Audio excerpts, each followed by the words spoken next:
Okay, so money. I know, right? For some of us, it can be kind of stressful to even think about. What if there was a way to, like, actually feel calmer about money? Even, like, it could be empowering. That's what we're diving into today. Mindful money habits. And don't worry, it's not about magically making debt disappear. It's more about understanding, like, why we spend the way we do. And to get this, there's these studies from like Carnegie Mellon that show mindfulness can actually like rewire our brains a little so we make better decisions with money, less emotional ones. Totally. Because think about it, like how often have you blown your budget after a super stressful day or bought something you didn't really need just because you were feeling down? Emotions play a huge part in our money stuff. Huge might even be an understatement. You know, speaking of relatable struggles, we found this story about a young professional, Sarah. Good job, decent salary, but still drowning in credit card debt. Mm. It's like she'd get paid, feel relief for a second, and then bam, back to the stress and overspending. And that's so common. Did you know like 72% that almost three-quarters of Americans feel stressed about money? The American Psychological Association did this whole study. So yeah, Sarah's not alone. Not at all. So picture this. Rent, student loans, the works, Yeah. and her way to cope. A little retail therapy, maybe some takeout. Sound familiar, anyone? But then this is interesting. She finds herself in, of all places, a meditation class. Now, I know you're thinking, what does meditation have to do with money? Right. It sounds kind of strange at first, but it's actually a powerful combination. Mindfulness is not just about chanting Om, it's about being present in this moment without judging ourselves. And when we do that with our finances, that's when we start to see those like unconscious spending habits and we can actually do something about them. So like instead of beating ourselves up over that impulse buy, we hit the pause button before we pull out our wallets. Precisely. We hit the brakes on that autopilot. That pause, that moment of awareness, it gives us this chance to make a different choice. Yeah. One that actually lines up with our goals instead of just, how we're feeling right now. Okay, I'm feeling calmer just thinking about it. But let's break this down a little. How does this mindfulness thing actually work with money in real life? Like, what are some examples? So we're trading those like knee-jerk reactions for mindful choices. Got it. But how did Sarah actually like put this into practice? Did she ditch the budget spreadsheet for like a gratitude journal or something? Not quite. She kept the spreadsheet, but she definitely gave it a mindful makeover. Remember, it all starts with awareness. So Sarah, she started keeping track of her spending.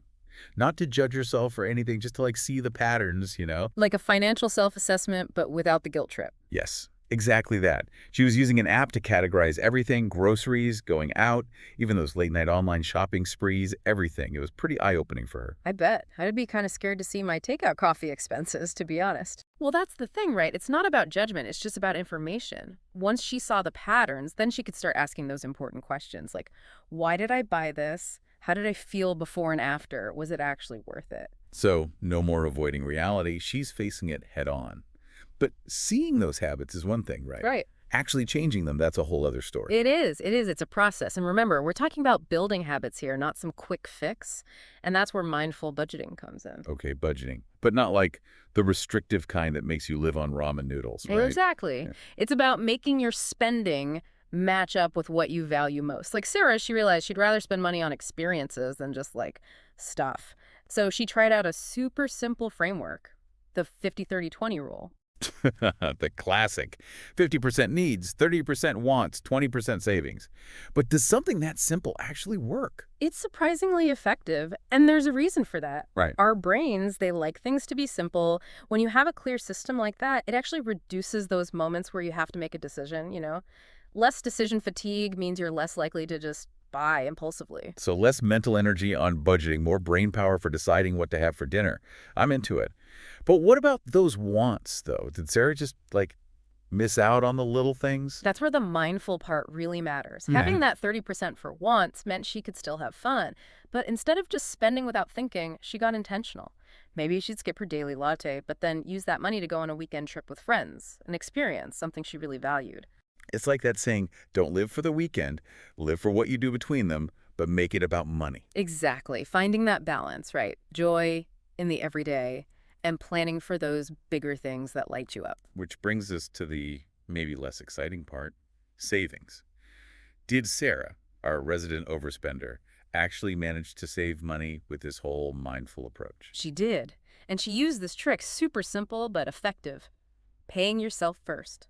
Wait, like giving yourself an allowance before the bills and everything. Got it. As soon as she got paid, a chunk of that money went straight into a separate savings account, like non-negotiable. So smart, because then it's not even an option to spend it, right? But I'm curious, did setting aside those savings make her feel deprived? Like she was missing out? Not at all. And I think it's because of those other mindful habits she was building. By being intentional with her spending, budgeting in a way that worked for her, saving for her future self wasn't a sacrifice, it was empowering. Okay, I'm seeing how it's all connected. It's like each of these habits kind of builds on the others, makes for a more solid foundation. But there's one part of Sarah's story we haven't gotten to yet, and it's a big one: gratitude. How did she go from stressed about money to, like, actually feeling grateful for it? Gratitude for her finances, huh? Not exactly the first thing I think about when I see those credit card bills. So how did Sarah actually, make that shift? It started small. Every evening, she'd write down 3 things she was grateful for.